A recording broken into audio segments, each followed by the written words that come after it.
ሰላም እንዴት ናችሁ? ዛሬ ከቀናት ረፍት በኋላ ወደ ስራ የምንገባበት ቀን ነው። በዛው ስራችን ምን እንደሚመስል እናሳያችኋለን። ቤቢ ግዴታ ማየት ያለባት ሳይት ስላለ እኔ ቢሮ ደርሼ እስከመጣ ተዘጋጅታ ትጠብቀኛለች። ከዚህ በፊት ትርፋማ ያደረገን እኛም ብቻ ሲሆን ብዙዎች ትርፋማ የሚሆኑበት ሳይት አለ። ከቢሮ ተመልሰን እንግዲህ ቤቢን ፒክ አድርገን ጉዟችን ያደረግነው ወደ አያት ነበር። ዛሬ የምናየው ሳይት ሙሉ ለሙሉ የምንተማመንበት ቴምር ስቴት የሚያስገነባው ህንፃ የሚገኘው እንደምታዩት አያት አደባባይ ፊት ለፊት ነው።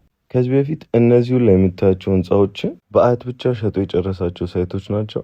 ይሄኛው ሳይት ግን የመጨረሻ በታላቅ ቅናሽ የወጣ ሳይታቸው ነው። ሳይቱ የንግድ ሱቆችና መኖሪያ ቤቶችን ያጠቃለለ ነው። የሚረከቡት በ1 ዓመት ከ6 ወር፣ ፔመንቱን ደግሞ እየኖሯቸው የምትከፍሉት ነው። መኖሪያ አፓርትመንቶችን በካሬ ከ57 ሺህ ብር ጀምሮ ሙሉ ክፍያው 4,900,000 ብር ብቻ ነው። እሱ ይበዛል ካሉ የተለያየ የአከፋፈል አይነት ስላለው እንግዲህ በዚህ ስልክ ቁጥር ደውላችሁ ቤታችሁን መግዛት ትችላላችሁ።